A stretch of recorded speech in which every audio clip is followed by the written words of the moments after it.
Convicted. Of course, we begin this morning with an unprecedented moment in American history.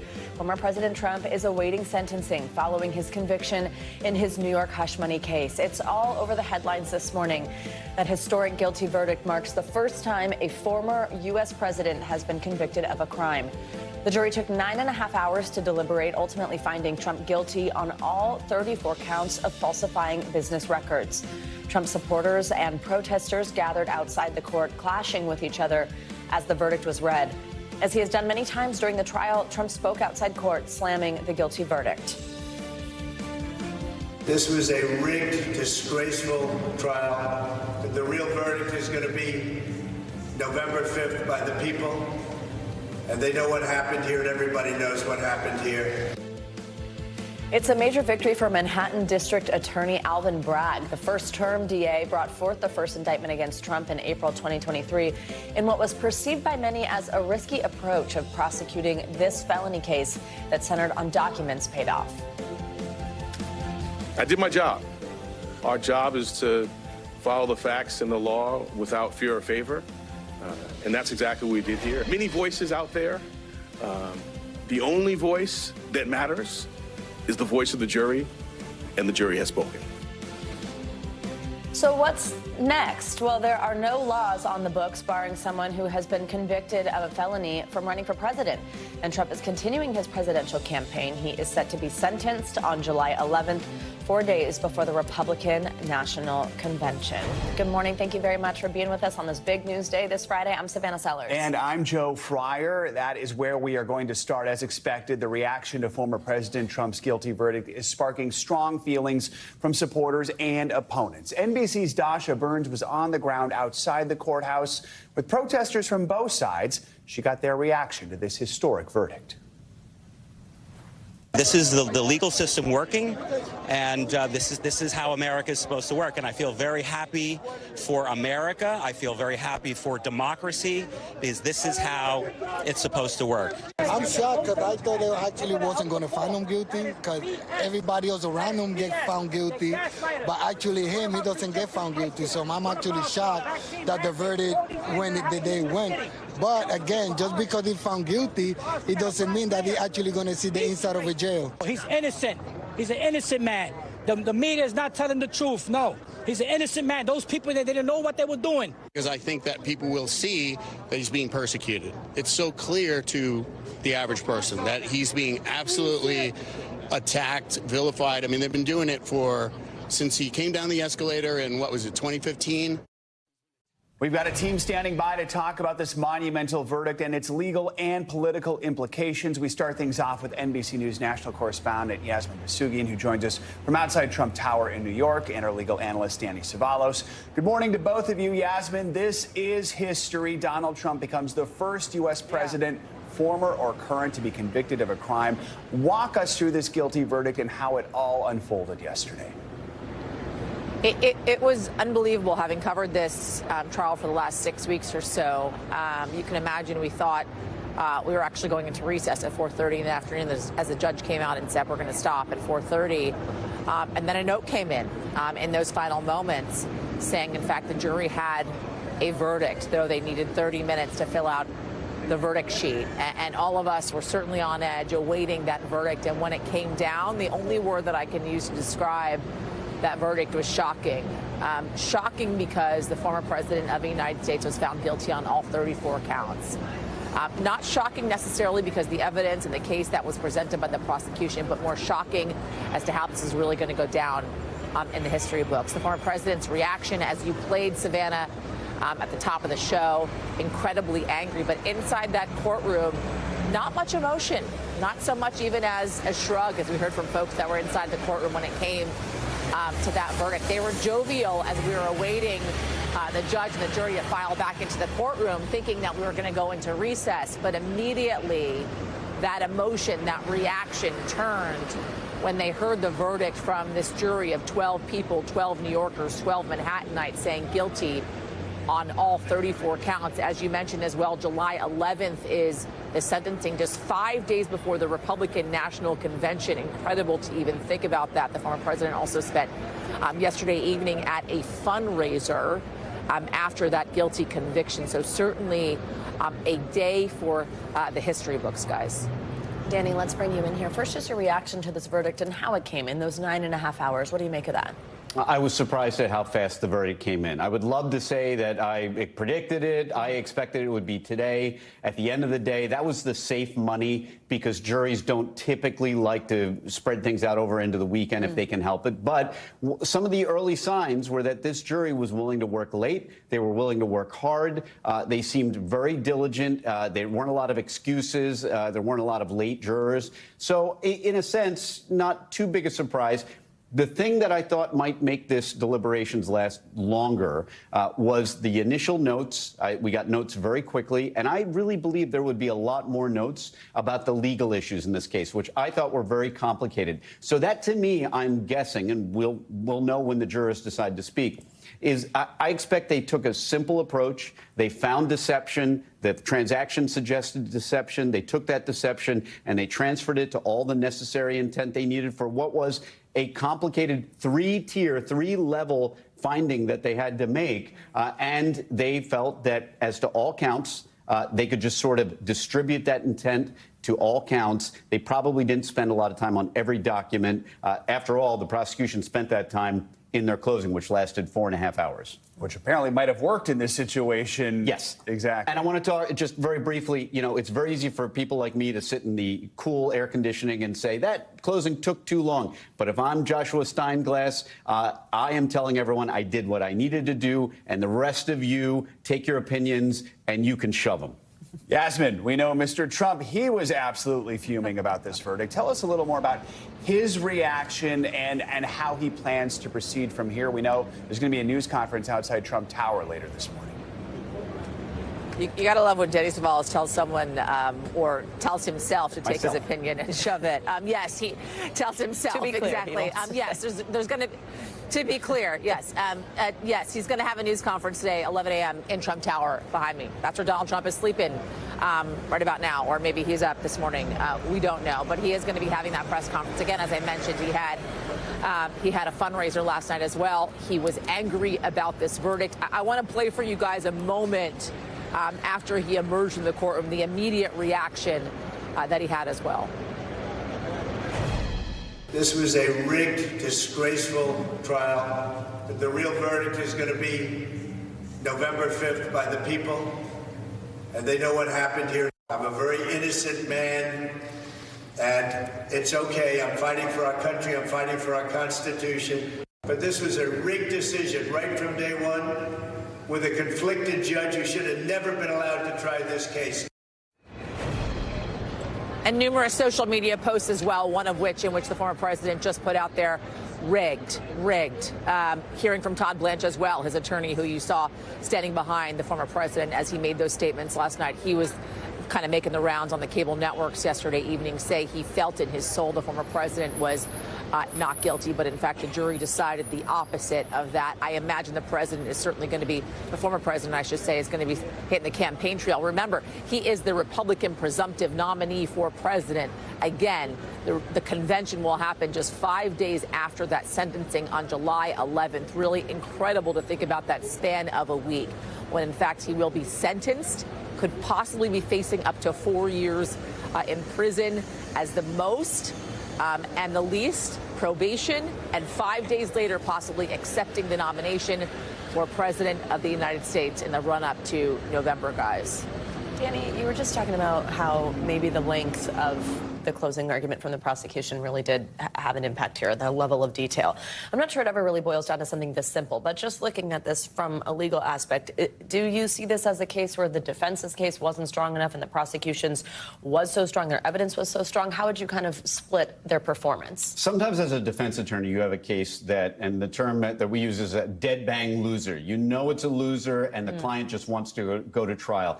That was not this case. And that's evidenced by the fact that the Manhattan DA's office, at least according to a book written by a former prosecutor, struggled to define or to figure out a theory of liability in this case. They commissioned an outside law firm to tell them whether or not what their theory was even a crime. So that tells us that this was anybody's game. It really was. This was a defensible case. In other words, this was a case that you could have gotten a not guilty. But as we saw, the jury came back with a resounding victory for the prosecution. So I don't think it was any clear-cut winner. Nobody knew for sure until the jury came back in with their verdict. So this was really anyone's game until we got the announcement. Trump has not been successful in court, civil or criminal now. He keeps losing these big cases. Do you get the impression he has much of a voice in his defense, and might that be harming him in some ways? Very much so. Number one, I think Todd Blanche confirmed what we all suspected last night when he was making the circuit on the interviews, that Trump was very involved. Nothing wrong with a client being involved. It's good for a client to be involved, but a client can be too involved. And criminal defense attorneys will tell you that sometimes a client's over-involvement during a trial can really mess up their case. For example, if it's true that Donald Trump pushed for them to argue that he did not have sex with Stormy Daniels, that was a misstep because it was an issue that did not need to be raised. Stormy Daniels' cross-examination could have been 3 minutes. It could have been, are you a member of the Trump organization? Do you handle any of their bookkeeping? No, I don't. Thank you very much. Sit down, and that's it. Instead, by fighting the whole sex angle, or did you have sex, did you have dinner, everything else, now the jury is reminded over and over again what a cad that Donald Trump is, what a slimy engagement this whole seedy affair was. And they focus on that, and that's the kind of thing that the defense arguably brought in some bad character evidence about their own client. But don't get me wrong, the Stormy Daniels testimony may be a strong ground for appeal. It may have been just too prejudicial, even if you could argue that the defense to some degree opened the door. Sentencing scheduled for July 11th. Walk us through the options there, what the judge is thinking about, and then also just pointing out, as we mentioned, that Trump is holding this press conference at 11 a.m. today. That's while this judge is still making this decision. What do you think about that? Yes, and so that is probably the biggest factor that might suggest an incarceration sentence is the complete, and I expect this will continue, the lack of acceptance of responsibility, which is a factor in sentencing. But I have to say every other factor other than Trump's obvious lack of remorse, lack of acceptance of responsibility, mitigates in favor of a non-incarceration sentence. You have the offender's age. He's a first-time offender, no guns, no drugs, no violence, lowest level felony, and then an additional argument I would make that I think reasonable minds could differ is that there is no traditional loss. You don't have victims who were defrauded out of their money the way you do in many fraud cases. And that is the single biggest driver, especially in the federal system, of sentences is the dollar amount of loss. Now, you could make an argument that the people of New York were defrauded, that they lost. I get it. Reasonable minds, I think, can differ. But if I'm a defense attorney, I make the argument there's a zero loss here. So all of those factors, other than the absence of accepting responsibility, in my view, mitigate towards a probation-only sentence. All right. Danny, thank you so much, as always. Yasmin, thank you for your reporting over these last several weeks. Let's bring in NBC News White House correspondent Aaron Gilchrist for more reaction. Aaron, good morning. So the Biden campaign did not waste any time yesterday reacting to the verdict. What are they saying? Well, Joe, we heard from the Biden campaign within minutes of that verdict coming down. We did not hear from President Biden himself, and there's a very high likelihood that we won't hear him hold any sort of formal commenting on this verdict there in New York. The Biden campaign put out a statement that started with saying that no one is above the law. He says that's what we saw. Michael Tyler, the campaign spokesperson, said that's what we saw in New York yesterday. He went on to say that that the campaign is going to stay on message, really. They believe that former President Trump is a threat to democracy. And that's the point that they tried to drive home, both with the statement that they put out yesterday and with the fundraising efforts they made as a result of this verdict coming down. There were requests that went out to campaign supporters and campaign donors asking for more donations. We also heard a very short statement from the White House, from the White House counsel's office yesterday, saying that we respect the rule of law and we have no additional comment. Joe, Savannah?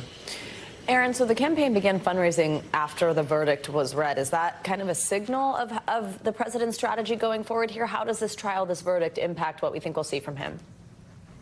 So we know that the campaign in the month of June plans to pivot in a sort of way. Their position is that they want to be more aggressive against the former president now that the trial is over, that the trial was something that really sort of sucked up all the oxygen in the political universe over the last several weeks. The Biden campaign has had some struggle with trying to break through the news cycle. Now that the campaign's behind them, now that the trial is behind them, the campaign does intend to ramp up its commentary about the former president and what they believe will be the challenges for a second Trump administration. Not necessarily to beat him over the head with this verdict. We don't know whether there'll be a constant effort to use the term convicted felon when talking about the former president. But the campaign does intend to talk more about what Donald Trump did during his term in office and what they believe is at stake going into the November election, Savannah and Joe. And we do have to remember, these two are going head-to-head soon. Biden and Trump slated to take part in their first debate less than a month from now in Atlanta.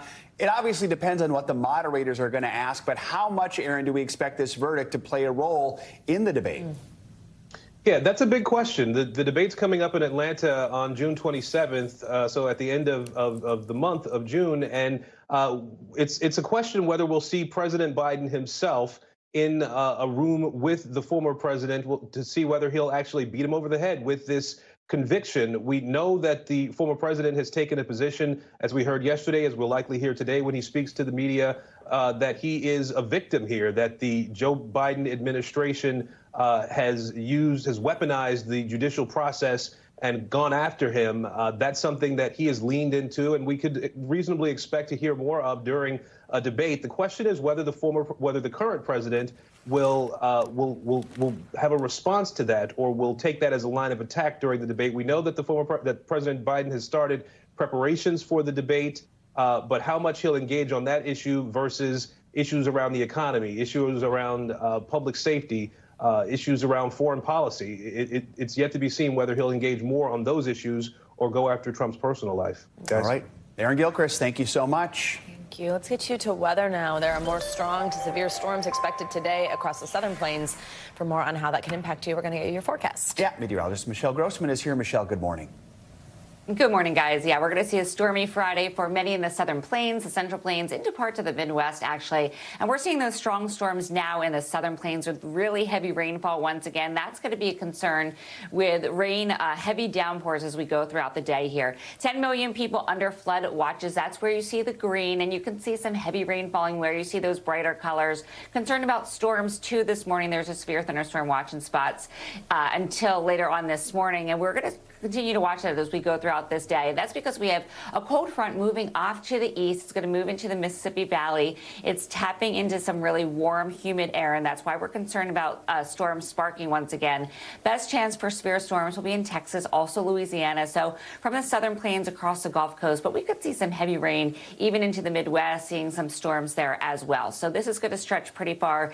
That will be the same story as we go throughout tomorrow. It's sort of a pair of cold fronts that are going to join forces tomorrow. So showers and storms from the Great Lakes to the Gulf Coast, and then we're concerned about later supercells forming across the high plains, and that would be later on Saturday into the evening and nighttime hours. So through tonight, we're looking at 17 million people at risk for damaging winds up to 60 miles per hour, but this morning could see winds gusting up to 75 miles per hour with any of the storms that are out there now. Damaging hail, an inch or larger. We're looking at large hail this morning, and a few possible tornadoes. So places where you see the yellow shading, that is the likeliest spot. San Angelo, Del Rio, San Antonio, Houston, Alexandria, Shreveport would be some of the spots that is most likely to see the storms later on today. Then tomorrow, we're talking about the central high plains, the southern high plains, North Platte to Garden City, Clayton down to Pecos. We're looking at the chance for really large hail, 2 inches or greater, winds gusting up to 60 miles per hour, heavy downpours once again, and could see an isolated tornado. So we are concerned about flash flooding like we saw yesterday. So much rain, really heavy downpours, lots of humidity in the air. And we're looking at Springfield to Little Rock, Memphis, Shreveport, Houston, Waco could see flash flooding as we go throughout the day. This is why we're looking at some heavy rain where you see the reds, the oranges, the yellows, 1 inch, 2 inch, 3 inches. But some of these storms could train and we could see some heavier downpours within them. So that's in the middle of the country. Otherwise, we're looking at a really nice day in the Northeast, New England, temperatures in the 70s, a little bit below average, about 2 degrees below average in most spots. Lots of sunshine throughout the Carolinas. So a nice Friday there, really nice Friday throughout the Southeast as well. And we're hot and dry in the Southwest, but still looking at lots of sunshine in the Intermountain West, the Pacific Northwest. So really the weather is in the middle of the country. We're looking good in the East. We're looking good in the West as well. Saturday, nice beach day once again in New England, the Northeast, the Mid-Atlantic down into the Carolinas, the Southeast. But we're going to look at that flood risk from Midwest into Puerto portions of the Tennessee Valley, parts of the Gulf Coast as well, and also concerned about those severe storms, guys, in portions of the Central High Plains and also the Southern Plains. Back to you. All right, a lot to watch for this weekend. Michelle, thank you so much. More to come here on Morning News Now. New developments in the clash between Senate Democrats and the Supreme Court over ethics issues. We'll tell you why Chief Justice Roberts is declining to meet with Democratic lawmakers. And we are flipping the script. We're closing out AAPI Heritage Month by giving you a behind-the-scenes look at the first all-Asian American ballet company in the nation. Stay with us. Welcome back. We turn now to the latest on the war in Gaza. Yesterday, Hamas leaders told mediators if Israel stops the fighting, it would release all of the hostages. It comes as we're getting new images of the devastation and destruction in the refugee camps of northern Gaza, where Israeli forces withdrew just yesterday. NBC News international correspondent Raf Sanchez joins us now from Tel Aviv. Raf, good morning. So NBC News is reporting, as I said, that while Hamas is saying it's open to releasing hostages if Israel stops the aggression, that in a closed-door meeting, an Israeli official said Prime Minister Benjamin Netanyahu would not agree to those terms unless it helps him politically. What are you learning about this proposal and the Prime Minister's stance here? Savannah, Joe, good morning. Yeah, the families of Israeli hostages are absolutely reeling from this bombshell report that Prime Minister Benjamin Netanyahu's national security advisor, in a meeting with hostage families, said the Prime Minister will not agree to end the war in return for the release of all the hostages unless he sees opinion polls that prove to him it would be politically advantageous. Now, as you can imagine, the families are outraged that the lives of their loved ones appear to be part of some kind of political consideration. That's according to the National Security Advisor of Israel. And they are putting out a statement, the Hostage Family Forum today, saying they believe the lives of the hostages are being sacrificed on the altar of political expediency by this government. Now, we spoke to someone who was in the room during that meeting with the National Security Advisor. He said it was really a stunning moment to hear what to him sounded like naked politics when his cousin is being held in Gaza, when she has been there for nearly 8 months at this point. We did reach out to the Prime Minister's office about this. They put out a statement saying that the National Security Advisor, Zahi Hanegbi, does not comment on what is said in closed-door meetings, but he did say Israel is obligated to bring the hostages home. Those families are calling for major protests in the coming days to try to really, really put pressure on Netanyahu to make the release of the hostages a priority. Guys. Raf, let's talk more about an issue we discussed with you just yesterday. Israeli forces claim they now have operational control of the buffer zone in southern Gaza. The Egyptian government has warned any further action would be a violation of those countries' 45-year-old peace agreement. So what kind of response are we getting from both Egypt and Israel here? Yeah, Joe, as you said, the peace treaty between Israel and Egypt is an absolute cornerstone of Israeli security. You'll remember these two countries fought major wars in 1967 and again in 1973. They have been at peace since the 1980s, and it is really one of the bricks upon which the security order in the Middle East is built. And right now, that peace treaty is under a lot of strain. The Egyptians are warning that the presence of Israeli forces just meters from the Egyptian border in Gaza is a potential violation of that treaty, which was brokered by the United States under President Carter. They are very, very unhappy about it. And as we discussed, it actually led to this incident last week where you had this very unusual cross-border gunfight between Israeli troops and Egyptian troops. At least one Egyptian soldier killed. Absolute fury in Egypt among the general population, who are already very, very unhappy about what Israel is doing in Rafah, that it has now reached a point where Israeli gunfire is killing Egyptian soldiers. Both sides seem to be trying to lower the flames a little bit on that actual shooting incident, but diplomatically, the tensions remain very high. Guys. Raf Sanchez, thank you very much. In Washington this morning, Supreme Court Chief Justice John Roberts is declining to meet with Senate Democrats. Those lawmakers wanted to discuss the High Court's ethics following reports that controversial flags were flown outside the houses of Justice Samuel Alito. In a letter to senior Democrats on the Judiciary Committee, Roberts said he respectfully declines the invitation that he suggested would constitute a threat to judicial independence.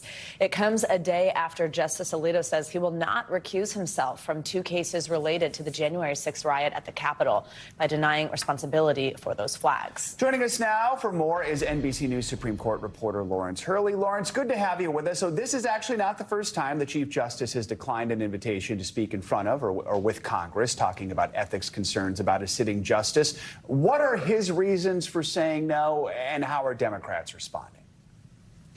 That's right. Last year, the Chief Justice declined a request to actually attend a hearing on the Hill where to talk about these things, citing these judicial independence, separation of powers issues. He seems to have taken an even more dim view of this idea that he could meet separately with Democrats in a sort of more informal setting, not in a hearing room where Republicans would also be. And he called this inadvisable, especially because the Democratic senators, they have an interest in how some of these cases are coming out this year, especially the case involving former President Donald Trump and his election interference case, which is one of the cases that people are saying Justice Alito should recuse himself from. So he clearly thinks, the Democrats themselves, have an interest in this politically, so it's not really advisable for him to do it. Lawrence, let's talk about Justice Alito's part of this. He's arguing that this controversy doesn't meet this high standard for recusal of a case because he says it was actually his wife who flew the flags. Explain to us what that bar is for recusal here and who sets it. Yeah, I mean, the short answer for who sets it is that it's the Supreme Court itself that sets it, and it's the justices who enforce it. They're the ones who make the decisions on whether to step aside from a case. And the bar is high because they say, well, there's only 9 Supreme Court justices. Unlike lower courts, you can't kind of switch out one judge for another. So the presumption is they are going to sit in a case unless there's a showing that a reasonable person might find that they were not impartial. And in Justice Alito's letter the other day to members of Congress, he clearly thinks that bar wasn't met, partly because it was his wife, he says, who flew the flags, and partly because a reasonable, unbiased observer, which he clearly thinks Democratic senators are not, would not think that he would have to step aside. So, Lawrence, high-ranking Senator Dick Durbin indicates he's going to support legislation that would hold the court to a stricter code of ethics. We have to keep in mind the Constitution has this whole separation of power thing. So how much power does Congress have to impose something like that? I mean, what do Senate Democrats hope that looks like even? Yeah, I mean, that's an open question, right? I mean, Justice Alito last year actually said himself, Congress has no role to kind of police the justices like this. But the justices have followed rules set by Congress in the past on ethics issues, such as they file their annual disclosure reports and things like that. So there would be potentially a separation of powers issue if Congress wanted to set up like an inspector general for the Supreme Court kind of thing, an independent person who would investigate things like this. But the question is, how would that actually be challenged? How would it end up in court? And, at the end of the day, it's the Supreme Court that gets to decide these issues. So it would set up a lot of very complicated, potentially theoretical legal questions. An important point there. All right, Lawrence Hurley, thanks so much for joining us this morning. Appreciate it. Thanks a lot. Still to come on Morning News Now, we are continuing our team coverage of former President Donald Trump's historic conviction in his hush money trial. We're going to discuss the main takeaways from the trial and what Trump's allies are saying about this guilty verdict. That's next. We're back now with our top story of the morning, the conviction of former President Donald Trump. Mr. Trump was found guilty on Thursday of all 34 felony counts of falsifying business records. It is the first time a former U.S. president has been convicted of a crime. The jury reached a unanimous verdict after deliberating more than 9 hours over the course of 2 days. Mr. Trump is now set to be sentenced on July 11th. That is just days before the start of the Republican National Convention. Let's bring in NBC News senior national politics reporter Jonathan Allen for more analysis. John, always great to see you. So we're talking today when we do have this verdict, we do have this conviction. Just to tick off some details here, it lasted for more than a month. We heard from several high-profile witnesses on the prosecution side, only 2 called by Mr. Trump's defense team. And now, after just 2 days, we get this verdict, guilty on all counts. Broadly, what are your takeaways here? Yeah, good morning, Savannah. Good morning, Joe. Broad takeaways here are that the defense didn't really mount a cohesive narrative of what the alternative was here. The prosecutor said, here's this scheme that got hatched by David Pecker, Michael Cohen, and Donald Trump to help Trump win the 2016 election. Part of that scheme was to basically kill bad stories against Trump. And in fact, that's basically what happened when Michael Cohen paid to silence Stormy Daniels on behalf of Trump. Prosecution presented a mountain of documentary evidence of documents and, of course, the testimony, particularly of David Pecker, of Hope Hicks, and to some extent Michael Cohen, I think, was convincing to the jury. As a result, the defense really didn't sow enough doubt, in the minds of the jurors in order to get Trump off of these charges or to even get a hung jury. John, how are Mr. Trump's allies reacting to the verdict? Any of those reactions standing out? They're very much following Donald Trump's lead. So you hear, sort of choose your own adventure for each politician, each of the allies as to what they're comfortable saying, but it basically follows a pattern of attacking the court, attacking the idea that he could get a fair trial in New York, attacking Joe Biden, the president of the United States, whom Donald Trump has accused of orchestrating this case in New York. There's obviously no evidence that Joe Biden has been engaged in this, but basically you're hearing a very united front from Republicans attacking the justice system.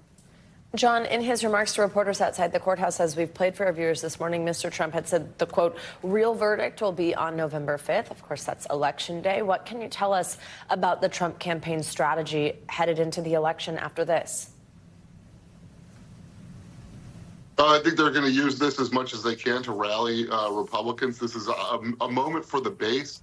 It is absolutely clear that Trump allies are angered by this. People who have long supported Trump say that that in the best of cases, this is a case that should not have been brought against him and that it is political in nature. And so they're very angry about it. What's not clear, and I think what's most important going forward, Savannah, is what is it that independent and swing voters in the handful of swing states think about this? There's some polling that suggests that this could be harmful for Trump among that set. But of course, that polling happened before we had a verdict. So now we'll have to see what the public opinion is among that set going forward. I mean, John, we know that this helped Mr. Trump with the GOP nomination. There are questions about whether it would have that kind of impact in the general election. Quietly behind the scenes, what are you hearing from Republicans? How worried were they about a guilty verdict here and the impact it could have in what's expected to be a close election?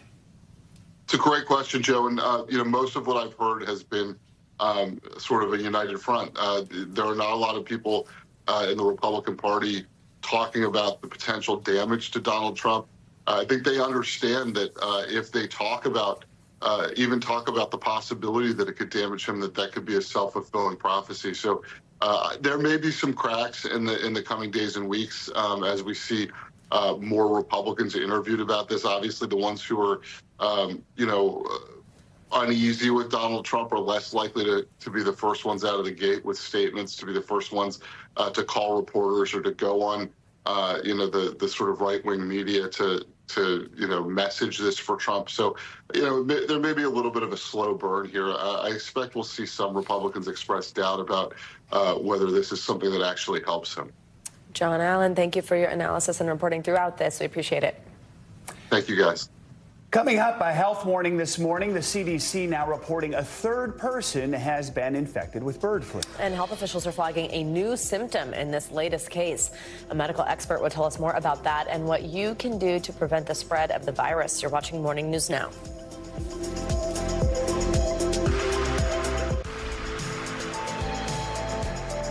Welcome back. Let's get to this morning's biggest financial headlines. The U.S. could possibly be getting its own version of TikTok. CNBC's Silvana Henao joins us with more. Hey, Silvana. Hey, Savannah. Hey, Joe. Happy Friday to you guys. Yeah, so TikTok is reportedly working on cloning its algorithm to create a U.S.-only version. This would work independently of the platform's Chinese parent company ByteDance. Now, Reuters says that this is part of efforts to show U.S. lawmakers the business operates freely from its owner in Beijing. TikTok is already suing the U.S. government over a new law that gives ByteDance until January 19th to pass control of the app to someone else or face a ban. TikTok is denying the Reuters report. The IRS is expanding its new free tax filing program. The agency launched a pilot version of the direct file earlier this year for people in a dozen states with certain simple tax returns. More than 140,000 taxpayers successfully filed their returns. Next year, the IRS will allow some taxpayers in all states and Washington, D.C. to use direct file, although not all states may choose to participate. And there's no frank inflation coming to Costco. The CFO of the Warehouse Club says the chain's beloved $1.50 hot dog combo will remain at that price, at least for now.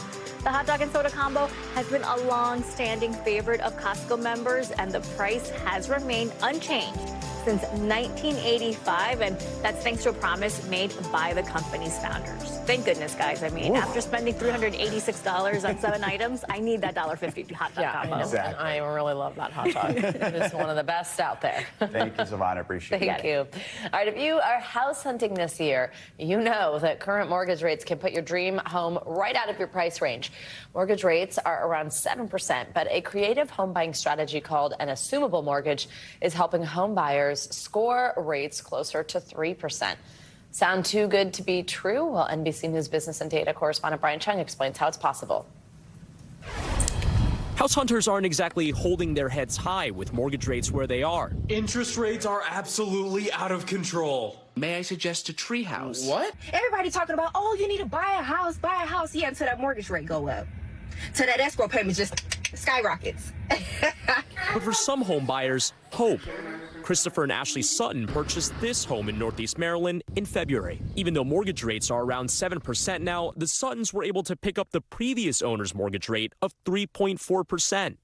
It's something called a assumable mortgage. Never heard of it in my life. John Gatsoulis is the RE/MAX realtor who got creative to make it happen. An assumable mortgage is where the buyers assume the existing mortgage that the seller already has in place, instead of the buyers going out and getting their own mortgage. After qualifying and agreeing with the buyer, the Suttons were able to take over the previous owner's mortgage, who had bought the house when rates were in the range of 3%. So in 2024, the Suttons picked up this house at a rate about half market rates, meaning big-time monthly savings. Do you have an estimate for how much you saved by going through an assumable mortgage versus just outright buying? $1,000. Maybe like $1,000, $1,500 for sure. Monthly. Yeah. An estimated 12.2 million loans might be eligible for assumable mortgages. That's about 23% of homes, which could cover these right here in Northeast Maryland. That's because many VA loans and, in the case of the Suttons, FHA loans are eligible for assumable mortgages, but many conventional mortgages are not. Another challenge, the borrower needs to cover all the equity already built up in the house. For the Suttons, it worked out because the previous owner had only built about 1.5 years worth of mortgage payments before having to move to Florida for work. It was just one more of those stars that had to align for this to work. Experts say assumable mortgages may not be right if the current owner has paid off a large stake of the house already. The Suttons said the process involved a lot of paperwork too. But in the end, it landed them their dream home. What's your favorite part of the house? Blue. The what? That is blue. That it's blue from the Pretty cool. Our thanks to Brian Chung for that report. We want to update you now on a story we've been following for a few weeks. The CDC is reporting a third person has now been infected with bird flu originating from sick cows. Officials are on high alert over some new symptoms present in this particular case. Yeah, but that's because unlike the first 2 patients, this third person additionally contracted upper respiratory symptoms. All 3 of those infected had reportedly been in direct contact with cows or birds. Let's bring in Dr. Susanna Hills for more. She is a pediatrician pediatric surgeon and an assistant professor at Columbia University here in New York. Dr. Hill, good morning. So these new symptoms, are they an indication the virus is mutating or changing at all? Or maybe this is becoming more transmissible? How concerned should we be about this? Yeah, Joe, there is some concern. So to be clear, the CDC is saying this virus is still at low risk to humans, but the fact that we're now seeing respiratory spread potential, you're not seeing respiratory spread happen, but there's the potential when you see respiratory symptoms like coughing, that gives us the concern that the virus could spread through the air. And that's a much faster, quicker way to spread than, for example, needing to touch an infected animal or an infected person and then touch somebody else. What kind of steps should we be taking to prevent the spread of this flu? I mean, is this something that people who are not in regular contact, as we just said, like working on a dairy farm, something like that, should be concerned about? Like, what are the situations that put you at risk? Well, it's certainly something that's being investigated, and the CDC is doing testing now on the virus to see just how transmissible it is. But for the moment, the recommendations that are being given are primarily directed at dairy workers, people working on farms who could be in contact with infected animals. And what they're recommending is primarily protection from contact spread, meaning wearing protective gear, wearing gloves, wearing boots, those kinds of things, in order to prevent the animal to human spread that we do see happening. Doctor, testing, is that a crucial part of keeping this virus contained? Talk more about what role that can play. Absolutely. Yeah, that's a really big part of managing viruses like this. Right now, the testing has largely been focused on animal populations in order to control herds or farms that have spread amongst their animals and livestock. We're also seeing increasing amounts of testing, though, for people, particularly in Michigan, where they've seen these recent cases of human contraction of this virus. So they are testing people as well, dairy workers, farm workers who are at risk. All right, Dr. Susanna Hills, thank you for your time this morning. Important topic. We appreciate your expertise. You bet. We have much more in store for you on this busy Friday morning. We are flipping the script after the break in honor of AAPI Heritage Month. Yeah, we're excited about this one. Today, we're spotlighting the talented dancers of the Asian American Ballet Project. They're giving us an inside look at how they're preparing for their second season and what they're doing to bridge the cultural divide through the arts. That is coming up next. Stay with us. Okay, this is pretty fun. We are back with a sneak peek of Disney's rebranded Splash Mountain ride. Riders will be transported to New Orleans on the Princess and the Frog inspired ride, which finds Princess Tiana on a mission to find the secret ingredient for her Mardi Gras feast. A video shared by Walt Disney Imagineering showed the exciting footage of the attraction with amazing animatronic figures of Tiana on the familiar log flume. Don't worry, the 50-foot drop Disney fans all know and love will still be the same. The ride is set to open at Walt Disney World in Orlando on June 28th. I know we both love Disneyland, Disney World. Yeah, and that's a cool one. Cool. That was long overdue for an update, so I'm glad they're doing that. I know. And it'll be so much to see, I bet. It's so awesome. Also, this is always like a point of pride. My cousin is a Disney Imagineer. Ooh. So he gets to work on all these things, so it's very cool. So we're excited. And to have that be your title. I know. Imagineer. And now he's like one of the bosses of all the Imagineers. Oh, that's super cool. Yeah. All right. Now to our series, Flipping the Script, featuring people on air, on stage, and behind the scenes, shining a spotlight on diversity. As AAPI Heritage Month comes to an end, we want to introduce you to the Asian American Ballet Project. Based in Boston, it's billed as the first all-Asian American ballet company in the nation. Propelled by fiscal sponsorship and crowdfunding, the project's 10 talented dancers are now preparing for their second season. Their goal, exploring the connections between Asia and America and bridging the cultural divide. The Asian American Ballet Project gracefully debuted last year, founded by Beth Mochizuki, a professional dancer for 20 years who says sometimes she felt alone. Often she was the only Asian American dancer. I feel like we are making an impact, and it's important to people to see us on stage. Among those who joined the company, dancers Azamat Asengul and Molly Patrizzo. Actually, Beth told me her idea. I remember that day. And I thought, yes, let's do it. That's such a great idea. Molly, what has this meant for you? It just meant a lot to me to feel like this change was happening at some point in my career. Because I remember specifically thinking as a student, this is something that I could see happening. I'm not sure when. As a student, how hard was it to see yourself on the stage, and what impact did that have on you? I didn't have many Asian American dancers to look up to in my career. It didn't seem off-putting to me until I grew up and realized, no, there are other people that are dancing, and different cultures, different backgrounds that should be represented in the world that just aren't. Once you start as a professional, you feel like, I can do it. Everyone, we can all do it. We're working hard together. And then you feel like, can I really do it if there's no one that we see that looks like us? So I guess that's part of the reason why I wanted to bring everyone together, so that kind of barrier is removed, that we can definitely all see ourselves doing everything.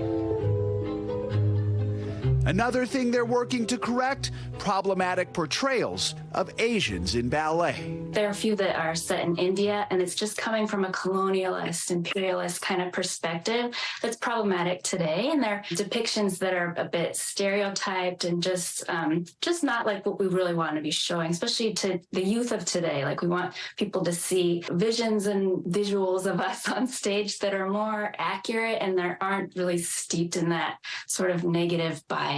For example, in the Nutcracker Chinese tea, I would almost always be cast as that. Not to say that that's bad, but I do really appreciate Beth trying to really deconstruct different pieces, also just finding choreographers that want to create pieces that are just culturally much more accurate and much more telling of true Asian stories. It takes having people not just on stage, but behind the scenes to make that change happen, right? Absolutely, yeah. Bringing Asian American voices in, different choreographers who want to work with us as an all Asian American cast and find that meaningful. So I think there are lots of opportunities for us to add to ballet and to just grow the Asian American diaspora as well. Our thanks to Beth, Molly, and Asa for chatting with us. The Asian American Ballet Project's latest production is called Intersections. It's set for the end of June at the Calderwood Pavilion in Boston. And I just love the point. It's not just the dancers on stage, but it's the choreographers and those who are doing things behind the scenes, making sure they're just telling these stories. And I think for people who, don't do ballet, hearing them express how there is a certain way that you're telling stories that are more true to their culture is really interesting. Yeah. And thank you to Joe for bringing us that. Beautiful. Thank you to our whole team for putting that one together. We appreciate it. That's going to do it for this hour of Morning News Now. Don't go anywhere, though, on this busy news day. The news continues right now.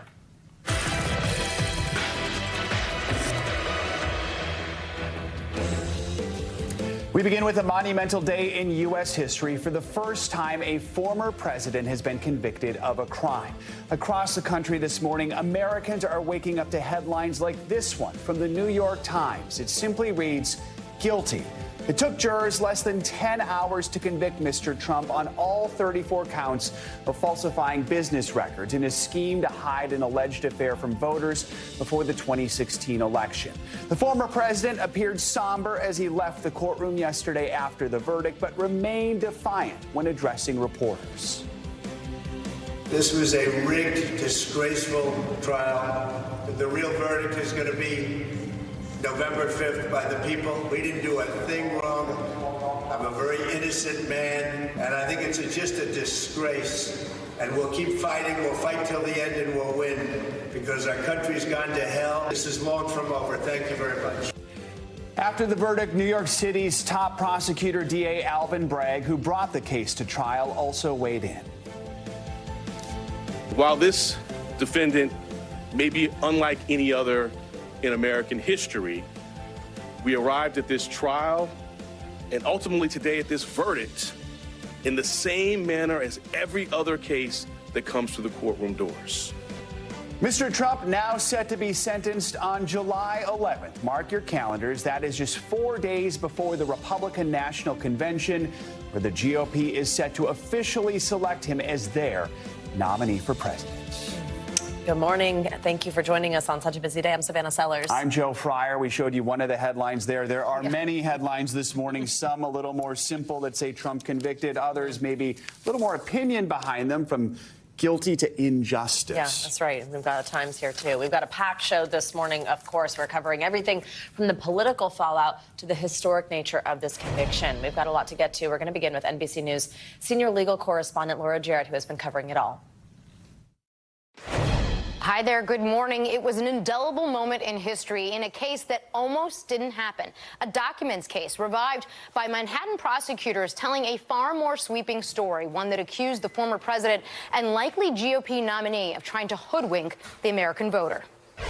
This morning, Donald Trump securing a new place in history, the first American president convicted of a crime. A Manhattan jury finding Mr. Trump guilty of falsifying his business records to cover up a conspiracy to corrupt the 2016 election. I'm a very innocent man. Jurors deliberating for just 9.5 hours after hearing from more than 20 witnesses over 6 weeks of testimony. The 7 men and 5 women entering a silent courtroom packed with reporters but no cameras. Mr. Trump expressionless as the verdict was read swiftly. Guilty 34 times. The former president craning his neck to see jurors as they were each asked to confirm their verdict, none appearing to make eye contact with him on their way out. Each of their identities kept anonymous for their own safety. The presumptive GOP nominee, who did not testify in his own defense, vowing to fight. The real verdict is going to be November 5th by the people, and they know what happened here. And overnight, those backing Mr. Trump voicing their support as he left a fundraiser. Never surrender! The outcome, a resounding victory for Manhattan prosecutors led by District Attorney Alvin Bragg, a Democrat who campaigned on holding Mr. Trump accountable, and the former president has repeatedly attacked as politically motivated. While this defendant may be unlike any other in American history, we arrived at this trial and ultimately today at this verdict in the same manner as every other case that comes through the courtroom doors, by following the facts and the law. The trial, a byproduct of a years-long saga, a sordid tale beginning with an alleged one-night stand between the then reality TV star and a porn star, which Mr. Trump has vehemently denied, a story that bubbled up at an inopportune time in 2016, with Mr. Trump in damage control after the Access Hollywood tape leaked, scrambling, prosecutors said, to bury any stories that could have hurt his election chances.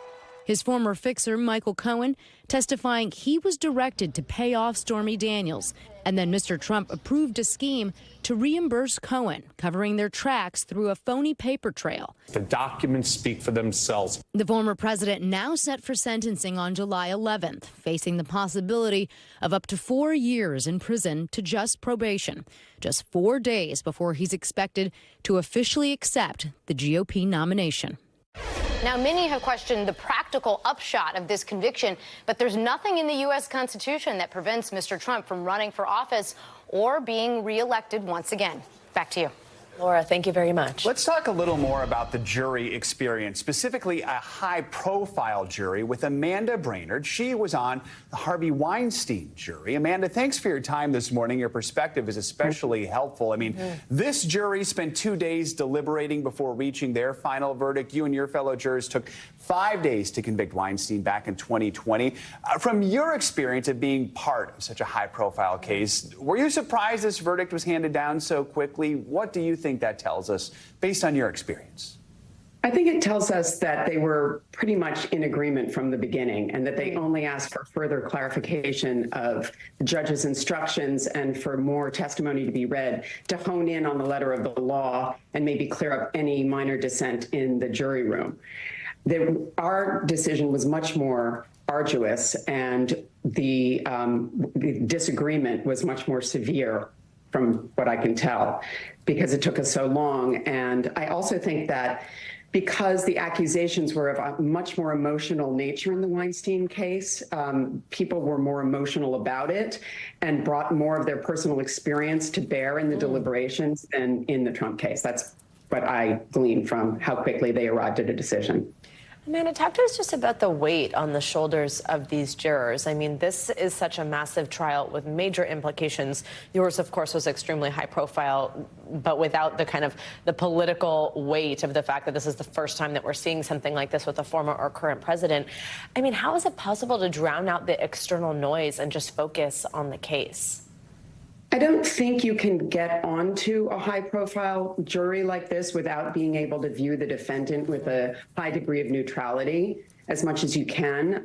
When it's very important for all the jurors who are given many chances to get out of being on the jury during the jury selection process. They were asked over and over, can you be fair and impartial? And if there was any hesitation, you were out. So you had to be able to view the defendant just as any person, as any citizen in the United States who was on trial, and look at the evidence only and not worry about who the person was. Amanda, what do you think is next for these 12 jurors? I mean, I'm sure there's a sense of relief, their job's been done, but how easy or perhaps how hard is it to step back into their day-to-day lives now?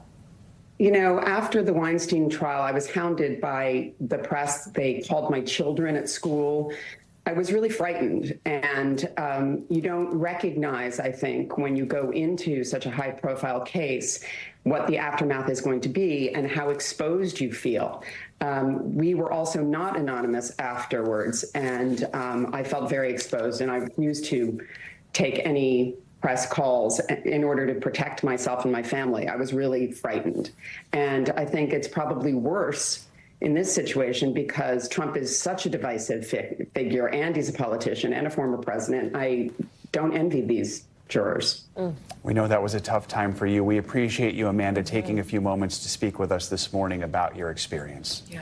Thank you for having me. A unique one to get to hear about. NBC News Now legal analyst Angela Sanadella now joins us with more on the verdict. Angela, good morning. So we just heard Amanda say there she took the 9.5 hours that it took this jury to deliberate as a sign that they were probably in pretty good agreement when they stepped into the room. But what do you think? What do you make of the time spent?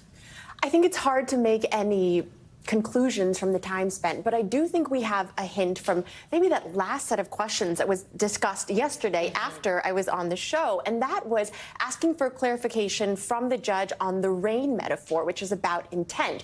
So the idea there is that the defense has been saying that Michael Cohen is the only one who can link Trump to this crime at all, period, and that is equivalent in the juror instructions to you have to see the rain in order to say that it is raining. But the instructions also said you can infer intent, which means if you see an umbrella that's wet, if you see a windshield that is wet, you can infer that it was raining. So that was the final clarification there.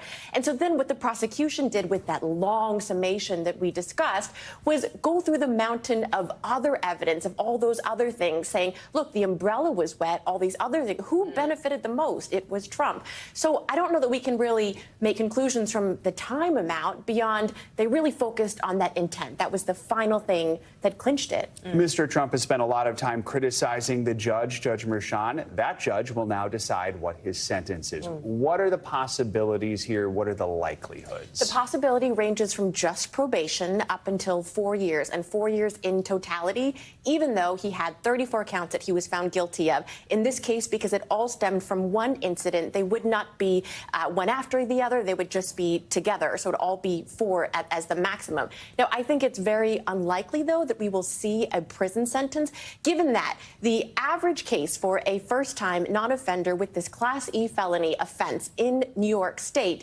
does not serve jail time. And I think the judge has been so intent on trying to treat Trump no different from any other defendant that I really think his default is going to be to try to fall in that median area and not go to one side or the other, because that just then opens him up to further controversy and further attacks if he was biased one way or the other. So Mr. Trump, as we mentioned earlier this morning on our program, is holding this press conference this morning at 11 a.m. outside of Trump Tower.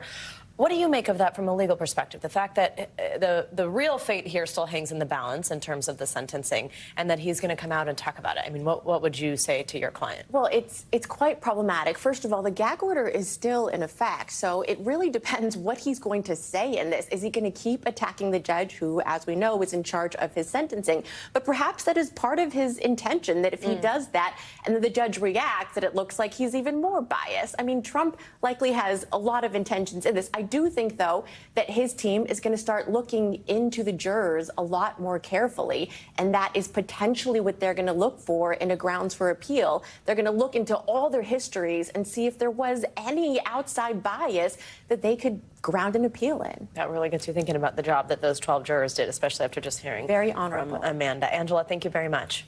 Now to the potential political fallout of this guilty verdict on former President Trump and what it could mean for him as the Republican Party's presumptive nominee in the November election. NBC News Now anchor Hallie Jackson has more on that. Hey there, good morning to you. Mr. Trump's campaign is casting him as a victim here, but his critics say this shows this system works. Here's one thing we do know. There's a rare point of agreement between both Team Trump and Team Biden that as far as a political verdict, it will be the American people who will deliver that in November. After that historic verdict, this morning, political fallout falling along party lines, with Republicans rallying behind the former president. This is the most outrageous travesty I've ever seen. While Democrats argue Donald Trump's conviction shows he's not fit to serve. Today was the day justice caught up with Donald Trump. Mr. Trump aggressively fundraising off the verdict, attending a dinner overnight. His campaign casting him as a political prisoner, even though he hasn't been sentenced yet, saying a surge of donations crashed their fundraising site. The former president's defenders include a laundry list of potential running mates, many of whom appeared alongside him at court this past month, as did House Speaker Mike Johnson, now calling the conviction a shameful day in American history. From Donald Trump Jr., disgust.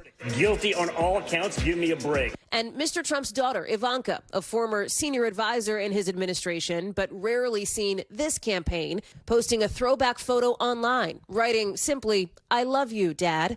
But the former president's critics make the case his conviction proves no one is above the law. From Mr. Trump's 2016 opponent, Hillary Clinton, at an event in Washington, a not-so-subtle nod to the news. Anything going on today? Some recent polls show President Biden pulling ahead slightly if Mr. Trump were to be found guilty of a felony. But other numbers show about 2/3 of Americans say they've already made up their minds. Now, however, a conviction's no longer a hypothetical. It's the unprecedented reality, an X factor in key battlegrounds ahead of November when voters will decide. I don't see him as that much of a criminal. What he did was, it might have been a crime, but I don't think it was that much of a crime. To me, it's justice. It's obvious. This is how our judicial system works. And that collision course between the legal and the political will be on full display later on this summer, with that sentencing date coming just 4 days before Mr. Trump set to accept the GOP nomination at the Republican convention in Milwaukee. Back to you. All right, Hallie, thank you so much. Let's bring in a friend of the show, NBC News presidential historian Michael Beschloss for more perspective. Michael, historic day to say the least. How do you put this in context? Well, I think the way to do it, and there's going to be a lot of politics about this, and this will be a controversial verdict, but of all the presidents who have served, there's only one who's been convicted of 34 criminal felonies, and that is Donald Trump. And the other part of this is that what Trump's critics will say is that a big part of a president of the United States job, and he is above all a candidate, he's going to be nominated, presumably, by the Republicans in July. A big job of what a president does is to fulfill his oath to defend, preserve, and protect the Constitution, which means rule of law. And they might very well say, how can you support the rule of law and swear to protect it at the same time as you're saying the system is rigged? A judge and jury are bad. People throughout American history who have been in favor of law and order have been the first to defend the rule of law. Michael, we're a little over 5 months away from the presidential election, and when you watch the reactions to this verdict, I mean, it appears that there are just two groups of people who believe fundamentally different things about what happened, about our justice system. What do you think about how divided we seem to be? I think that we've had a lot of indications of that over the last several years. Sure. But as this verdict comes down, both the Trump and Biden campaigns march on towards November. What do you think about the state of America? Now, beautifully and painfully said. That is absolutely true. And what is different between this time and most of American history is, for instance, 1974, Richard Nixon committed offenses that caused him to have to resign to escape a criminal trial and going to jail. If Richard Nixon were guilty of the same things in 2024 in the media atmosphere we now have, there would be a big media bubble around him saying Nixon is a great guy, Nixon is not guilty as charged, there's something wrong with this system. A lot of people would have believed him. But cutting through all of that, I think, are the words convicted felon. That's something that conservatives understand, progressives understand, and I think that in the tradition of America, when a judge and jury reach that position, I think you're going to have to be very strained and tormented to say it doesn't have any meaning. Michael, looking ahead to this year's election, I mean, one of the key issues is going to be the issue of democracy, the issue of rule of law. I mean, historically, have we ever seen that be an issue like this before in such a big race? Never. And we have never seen a president of the United States, a candidate, or an ex-president say our system is rotten. And the reason that they don't say it is that, let's say there's a riot in some city in October and the police or the National Guard are called in, you know, is that candidate going to say they're part of a corrupt system? Those who are rioting should not listen to what they ask them to do? You know, there's nothing more American than the system that we have to administer justice. It's supposed to give justice to the powerful and also to the weak. It gave it to the powerful yesterday, but that does not mean it should not be respected. Michael Beschloss, as always, we appreciate your time. Thank you for joining us this morning. Thank you both. Nice to see you, as always. You as well. Let's take a look now at your weather, get your weekend forecast. Michelle Grossman is with us. Michelle, good morning. Good morning, guys. And looking really good in the Northeast. Along the East Coast, really lots of sunshine. Temperature's not bad either, right around normal in the Northeast for this time of year. We're going to be summer-like as we head into the weekend. And the West Coast looking good as well. The Intermountain West, the Southwest are going to be hot and dry. It's the middle of the country where we're concerned about severe weather once again. Heavy rain throughout portions of the upper Midwest. Central Plains could see some stormy weather as well. And we're looking at storms and flooding impacting portions of the Southern Plains along the Gulf Coast as well, especially in Texas and also Louisiana. We had heavy rain yesterday. We're going to see it once again today.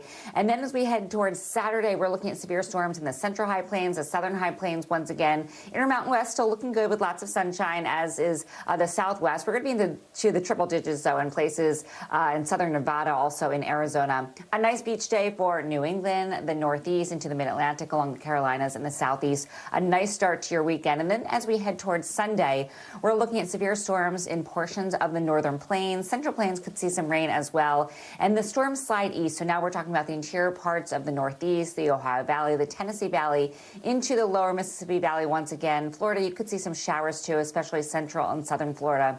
Desert heat into the triple digits again in the Southwest. Lots of sunshine in the Intermountain West. And then we're going to have another storm system moving onshore in the Pacific Northwest. So we're going to see some rain there on Sunday.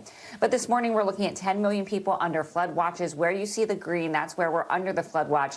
And you can see why. We're seeing heavy rain moving through right now. We've been watching this all morning long, and we're going to continue to see the threat for some heavy rain, heavy downpours, also the threat for severe storms. So 17 million people at risk from San Angelo to Del Rio, San Antonio, Houston, Shreveport, Alexandria, the likeliest spots where you see the yellow there. We're looking at winds gusting up to 60 miles per hour. Could see some hail as well and a few tornadoes. Tomorrow we'll see that into the Central High Plains, also the Southern High Plains, large hail, winds gusting up to 60 miles per hour, and isolated tornado or two. That would be tomorrow. And then, guys, we're looking at some storms still on Sunday. Back to you.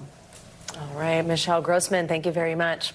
We've got a lot more to get to this morning, including a return to Titanic. Well, a billionaire says he's planning to visit the infamous wreck less than a year after that deadly submersible accident. Why he says now is the time to go, and why not everyone's on board. But first, a royal health update, what we're learning about King Charles and Princess Kate's return to royal duties. That's next. You're watching Morning News Now.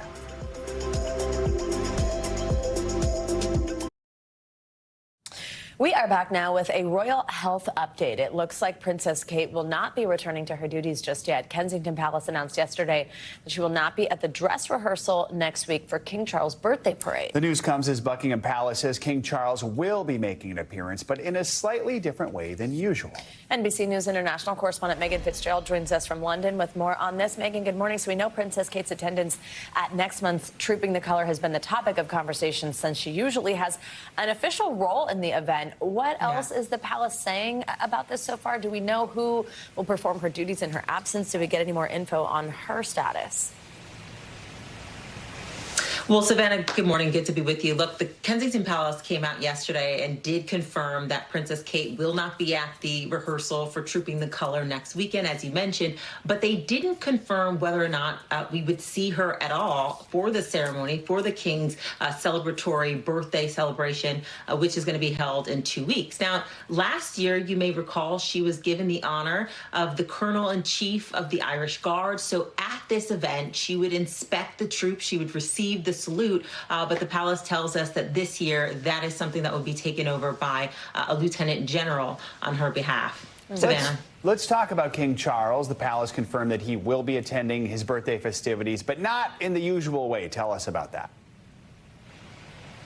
Right. Yeah, you're absolutely right. So Buckingham Palace says that we will see the king. But as you may remember last year, he was on horseback during this parade, inspecting his troops, receiving the salute. This year, the palace tells us that he is going to be doing the same thing, except he'll be in a carriage alongside the queen.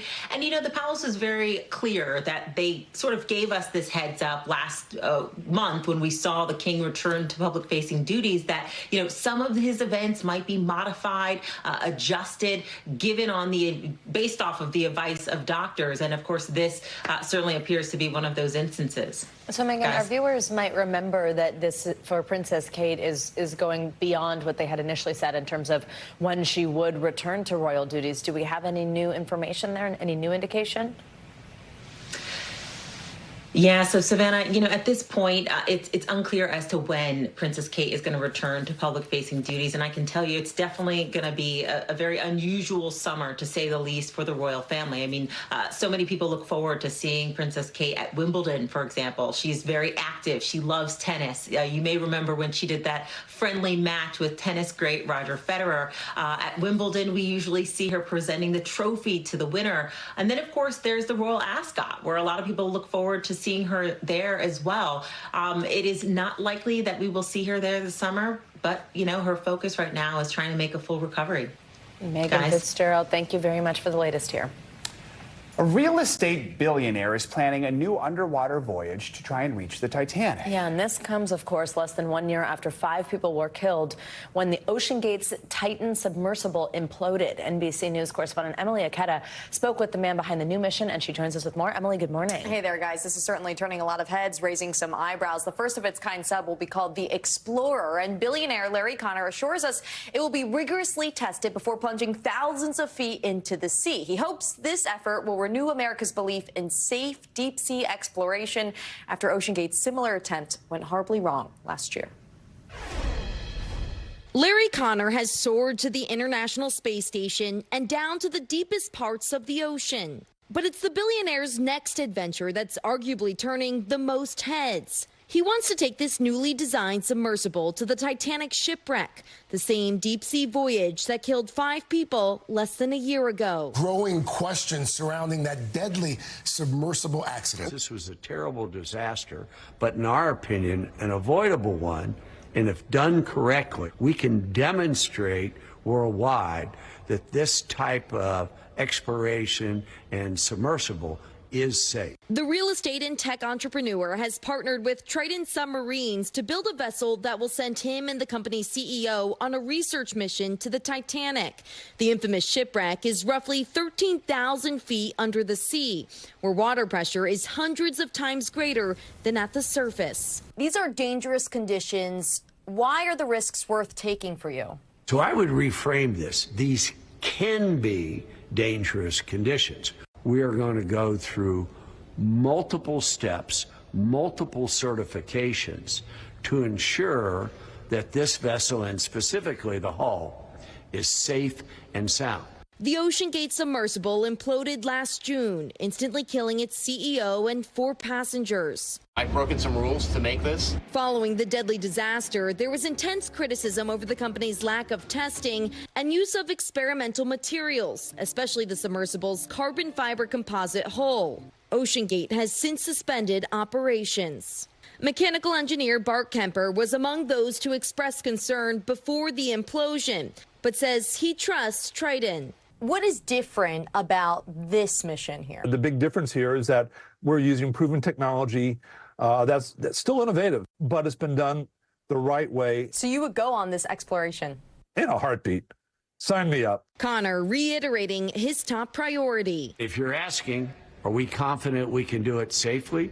The answer is yes. So the estimated $13 to $15 million submersible is still being built with the goal of launching in the summer of 2026. But Larry Connor stressed if any safety concerns are raised, that date will be changed or even erased altogether. In the meantime, a multi-agency investigation continues into the deadly OceanGate incident from last year. All right, Emily, thank you so much. Thank you.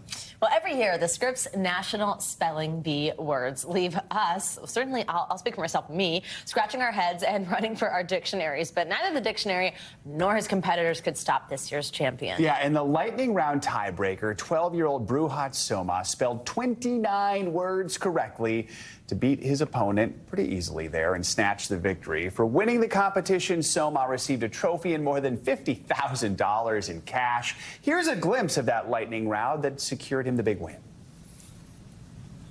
Your first word is bruette. BROUETTE. Adelantado. ADELANTADO. Hypercheme. HYPORCHEME. Bicelium. BISCLLIUM.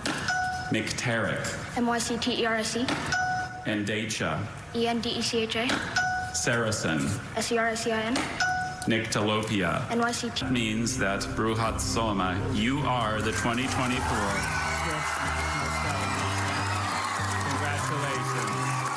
Champion and presenting the trophy, Scripps CEO Now, fresh off the big win and that anxiety-inducing round, my goodness, is Bruhat Soma, the 2024 National Spelling Bee Champion. He's here with us. Bruhat, good morning. First, congratulations. Thank you so much for joining us. Yeah, thank you.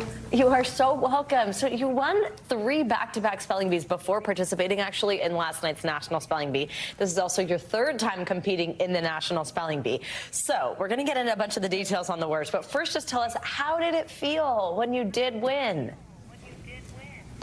Yeah, I felt really happy. This was what I've been working really hard for the past year. I've been really serious.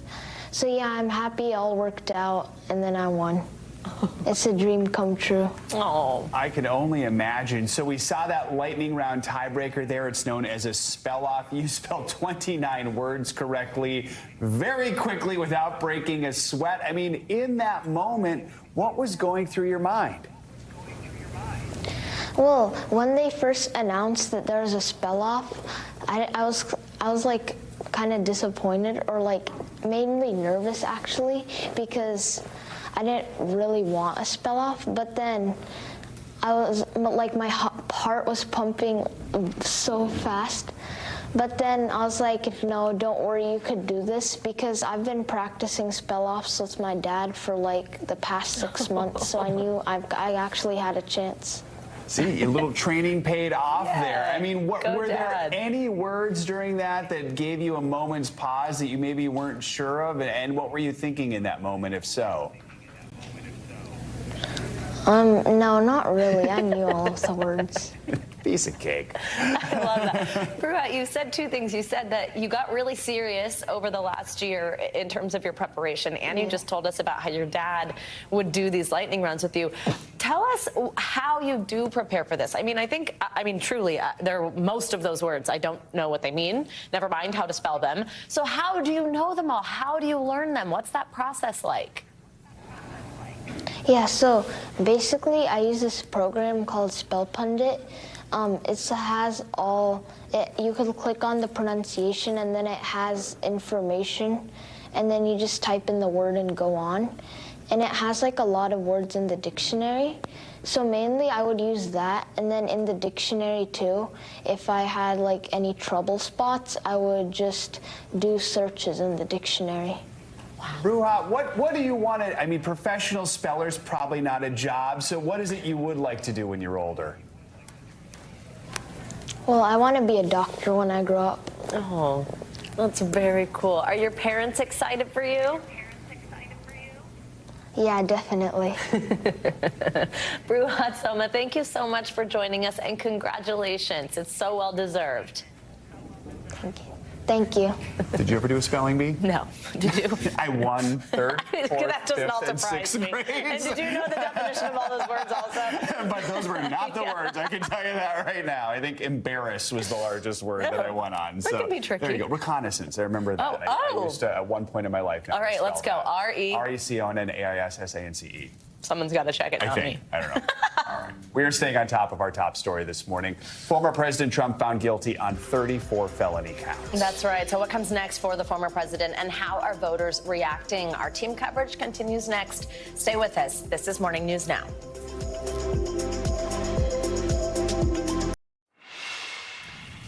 We are back with more on the verdict handed down in that historic criminal hush money trial involving former President Donald Trump. 12 jurors found Mr. Trump guilty on all 34 counts of falsifying business records back in 2016. The jury took just over 2 days to hand down that unanimous decision, agreeing that Trump faked records to conceal hush money payments made to adult film actress Stormy Daniels to keep her from revealing an alleged affair during his 2016 presidential campaign. Trump now awaits sentencing set for July 11th. His legal team said they intend to appeal the decision as soon as possible. Mr. Trump's lead attorney, Todd Blanche, discussed the verdict earlier this morning on Today's Show. Here is part of that conversation. Just 9 hours of deliberation for a 7-week case. The jury dispensed with this in rather short order, and it was a sweeping victory for the prosecution. Are you surprised at how quickly it came and the rejection of the defense case in its entirety? I mean, surprise is probably the wrong word. That's what juries do. You know, juries can decide something in 5 minutes or 5 days, and we don't know what went into their decision or why they decided the way that they did. But this was a verdict that we were expecting. We're going to appeal, and we're going to win on appeal. I mean, that's the goal. The goal is this is a step in the process of our justice system, and the goal is to appeal quickly and hopefully be vindicated quickly. We'll talk about the appeal in a moment, but many people, analysts, legal analysts on all sides of the issue, looked at this and regarded this as the weakest case, the flimsiest legal foundation for it, witnesses with tremendous baggage. Are you surprised you couldn't convince even one juror to say, I'm not sure I can convict here? Well, a trial there's evidence at the trial, but then there's evidence that didn't come in at the trial. And we fought this case for over a year before we started trial in April.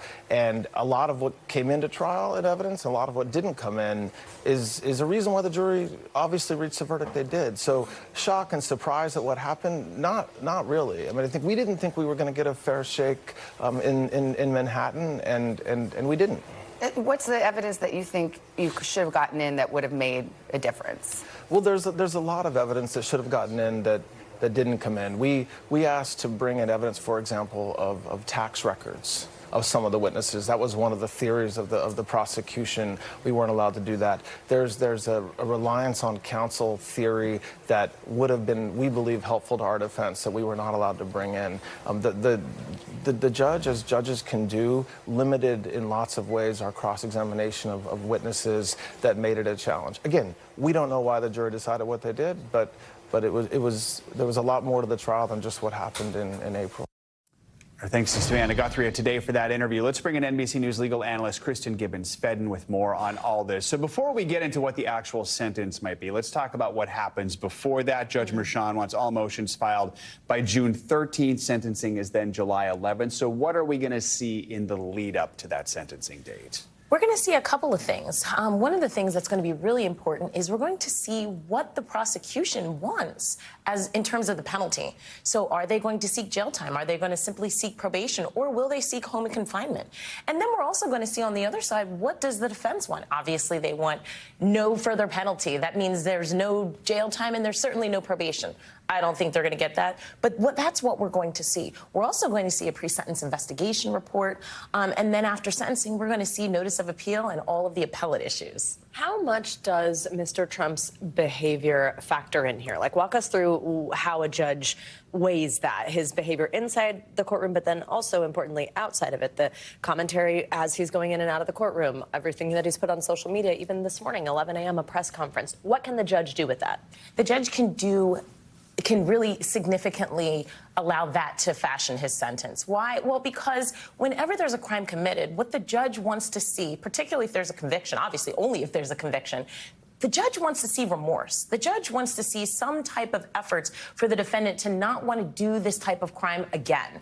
And so all of those efforts to basically eliminate any type of accountability is going to be significantly taken into account when the judge fashions a sentence, because that's going to lead to a more severe penalty. Could be home confinement, like I said, or it could be jail time. Most legal analysts seem to think he won't see prison time. What do you think? I don't think so either. Look, this is a low-level Class E felony, right? It's not a serious offense from the grand scheme of things in terms of it's nonviolent. Also, Trump is a first-time offender. So when we look at it that way, with, you know, each count only holds up to 4 years in jail, I don't think that he's going to get any jail time. But it had a significant impact on the country. And so, like you mentioned, there's no remorse. And so that could play into whether or not the judge gives jail time.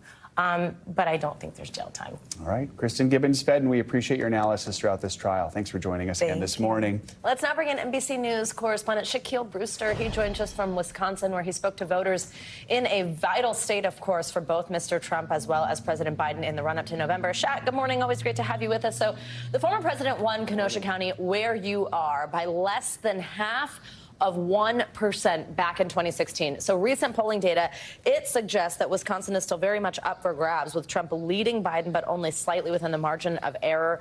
What are you hearing from Trump supporters there in the wake of this verdict? Hi there, Savannah. Yeah, I came up to Wisconsin right after we got news of that verdict to see exactly how folks here are feeling about it. And based on those who say that they're planning to support Trump or have supported him in the past, for that group of people, this is not moving the needle, mainly because this was somewhat baked in already. I want you to listen to some of the conversations that I had right after that verdict was announced. Does this impact or alter at all how you view Donald Trump? Absolutely not. Why not? Because we already didn't work for him.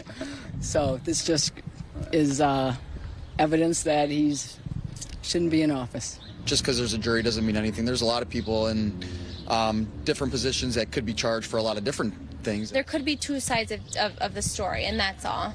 But that's why I choose to not see the news, be a part of it. I stay away because it really gets really tricky. And you got a hint in that sound of another pattern that I heard, and it's that those who say that they're planning to support Joe Biden and are already leaning that direction, they're also saying that this isn't fundamentally changing things for them, again, because they thought Donald Trump has been guilty for a long time. So this is not moving the needle in that direction for those who are already having their minds made up. Shaq, it's the swing voters who will decide Wisconsin, perhaps voters who haven't been paying terribly close attention to this trial, certainly not paying attention to much of the campaign so far. What do we know about whether this verdict could change their minds? Great question, because that's where it really matters, especially in the county. As you mentioned, where back in 2016, the margin was so slim. I want you to listen to some of the conversations I had with folks who told me they're still digesting the news. I broke the news to some people. Listen to what they told me. You're undecided right now. What impact does that conviction that you just learned about have on what decision you'll make? I'm not sure. I'm not sure. How does that change anything for you and how you view Donald Trump? I mean, I didn't like him in the first place, so That's about it. I'd probably still vote Trump over Biden. Despite you having pause over the convictions? Yeah. Why is that? I don't feel like Biden's a good enough candidate, and I feel like obviously his old age should be something a factor. I think one thing I just have to emphasize is how many people just didn't know the details of what Donald Trump has just been convicted of. I had mentioned some people, I broke the news to them. Some others, they said they were scrolling through TikTok, through Instagram, saw the headline, but kind of just brushed it aside. It's going to take some time for those who are not watching the news all the time, for those who are not reading every article and following every update to truly understand the impact of what happened yesterday and to decide for themselves what it will mean and how it will change or alter their vote. And it's such an important point for us here in the news to remember as we cover this and as we talk to people who will help decide who's going to be the next president. Shaq, as always, great reporting. Thank you. We have some breaking news on the economy this morning. A new inflation report was just released moments ago. We are digging through the numbers and what it means for your bottom line. Stay with us. That breaking news is next.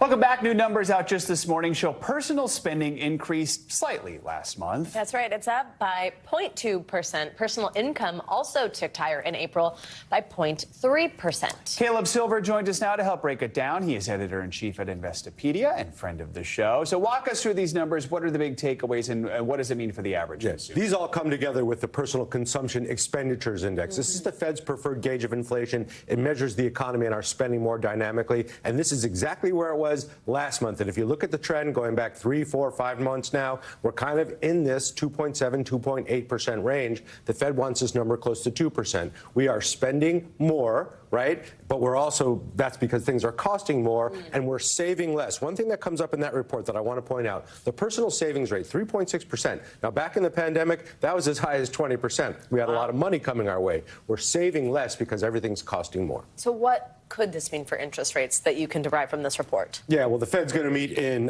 12 days, 5 hours, and 10 minutes. They're not touching interest rates. I missed my cue to say, what's the countdown clock? I got it. They're not touching interest rates. The Fed wants a lot more evidence that inflation is actually coming down. It's stuck in this range. Prices are still increasing very slightly. They're not rising as fast as they were. That's a good sign, but they're not coming down to the levels where the Fed wants to see them. So the Fed's not going to touch interest rates for a while. There's now talk from some Fed presidents, maybe we should raise them again. I don't think that's going to happen either. Interest rates are going to be where they are for at least until September. Well, we have you. We want to talk about something else, but based on our top story this morning, shares of Trump Media, that's the company that owns Truth Social, plummeted yesterday after the verdict. No surprise. It really hasn't been a banner year for that stock. So what should we expect today and moving forward? And what happened yesterday, too? Yeah, the stock fell 15% in after-hours trading. This is not a widely held stock. This is pretty much a proxy bet whether or not you think Trump is going to get back into the White House. It's back up about 3-4% this morning. It trades very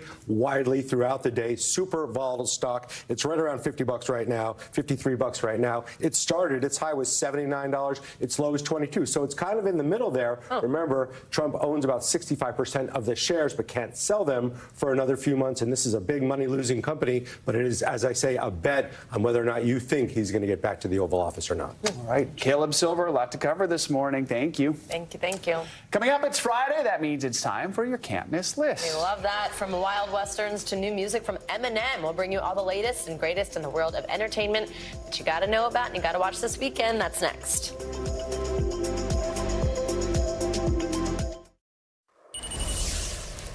Finally this hour, it's Friday, which means it's time for your can't miss list. That's right. From a Civil War era Western to a new series that some are calling Netflix's most controversial. There's a lot this weekend that you can't miss. And we have tips. I thought it was Joester here to talk about it all. It's TV personality and host of the Baker Show podcast, Baker Machado, fellow buff, as I always like to point out as well. Good morning. Thank you for joining us. Hello, fellow buff. Good morning, guys. Let's start with the Western that I just mentioned, Dead Don't Hurt. Yes, what do we need to know? That just is in theaters today. This is Viggo Mortensen, who wrote, directed, and stars in this Western romance. You don't hear that very often. Now, this is about a couple who become separated by the Civil War and then reconnect years later and have to go through all of the trauma that they had gone through years ago. Now, this premiered last year at the Toronto International Film Festival, got really good reviews. Right now, it has an 83% rating right now on Rotten Tomatoes, and it is in theaters right now. Let's talk about a documentary. It is about Jim Henson. Jim Henson, Idea Man. What should we know about this? Oh, this is really exciting, guys. This has been something that we've been waiting for a while about. This is directed by Ron Howard, and it goes into the whole history of the most amazing puppeteer and animator ever in Jim Henson, and sort of the complicated life that he had. A lot of people forget he died at a really young age, at 53 years old, but crammed so much into his life. It also talks about how he created Kermit the Frog. He made it out of his mother's coat and used a ping pong ball that he cut in half for the eyes. This is getting incredible reviews. This is available for you right now on Disney+. More proof of that here in 30 Rock on the 6th floor. We have what's called the Muppet Pipes, where he was waiting to go on The Tonight Show. And he opened a broom closet, and there were a bunch of pipes, and he decorated them all like Muppets. It was then covered up, and then they re-uncovered them doing renovation. Who covered that up? I know. And now it's like behind gorgeous glass, and it's a sight to see. That was a little Okay, good to know. Now we know more. I'm going after this. The documentary. Yeah, and that was me as an NBC page giving a studio tour. Yes, love that. Okay, now let's talk about Dancing for the Devil. This is one we mentioned that's controversial, sort of. Yes, so if you are obsessed with true crime, cult documentaries on Netflix like me, this is definitely right up your alley. So this follows a group of prominent TikTok dancers who are trapped in a cult that masquerades not just as a church, but also as a management company called 7M. And this management company was then siphoning and stealing all of their TikTok money and revenue that they were making. Now, these TikTok dancers were also forced to cut off their families and were repeatedly brainwashed and a bunch of other things from this group. All 3 episodes of this are on Netflix right now, and this is totally up my alley. I'm right on into this. I agree with that. All right, so this week I was lucky to see Jessica Lange on Broadway. She's Tony nominated for the Mother play. She's also playing an aging Broadway star in The Great Jillian Hall, and this is getting really good reviews, like right? goosebumps on my arms when I saw the trailer for this thing. This is available right now on Max. Jessica Lange, as you mentioned, plays a Broadway star who prepares for a new show that she's doing, but she's also showing early signs of dementia as she's going on and doing this show. It also stars Kathy Bates, Lily Robb, Jesse Williams, and Pierce Brosnan. Now, interestingly, this was supposed to be in theaters starring Meryl Streep instead of Jessica Lange. Jessica Lange then gets the role afterwards, and it's going just to streaming already. But Lange getting incredible chatter already for the Best Actress nomination for the Emmy for this already. So many people say that this role is absolutely incredible. Oh, God, it looks amazing. Okay, what about a sleeper hit on our own Peacock? We Are Lady Parts. This is getting really good reviews. Yes, and it's already the 2nd season that just dropped right now. Now, this centers on a band, an all-female Muslim punk rock band in London. As you mentioned, this is on Peacock right now. This was actually a co-production between Peacock and UK's Channel 4. All 6 episodes available right now, streaming for you on Peacock. And interestingly, a guest appearance from none other than Malala in this season as well, which is great. Now, this 2nd season is following the band as they are recording their debut album. So really, really funny. And as you mentioned, the reviews on this thing have been really good. That's a show a lot of people like. All right, we have to talk music. Eminem. Yeah, this is... Have you heard that name recently? No. He released a single. It's called Houdini, which is also a Dua Lipa song. Yes, I totally agree. When I heard this news of him doing a Houdini song, I was like, is he teaming up with Dua Lipa? But yeah, guys, guess who's back? Back again. Eminem dropping the new single today. It's off of his new album called The Death of Slim Shady, which doesn't come out until this summer. But the video also came out this morning and is full of throwbacks. It begins with Eminem getting a phone call from Dr. Dre as he wakes up to his song Without Me in 2002. So it's got a throwback there. But it also has Pete Davidson, 50 Cent, Snoop Dogg, comedian Shane Gillis, all in the music video also. And the publicity campaign for this new album, The Death of Slim Shady, has been interesting. He took out a fake obituary in his hometown, Detroit Free Press, to say that Slim Shady had died, all in preparation for this new album. Baker Machado, that's a good one. Thank you so much. Happy Friday, guys. happy watching. That'll do it for this hour of Morning News Now. Stay with us. The news continues right now.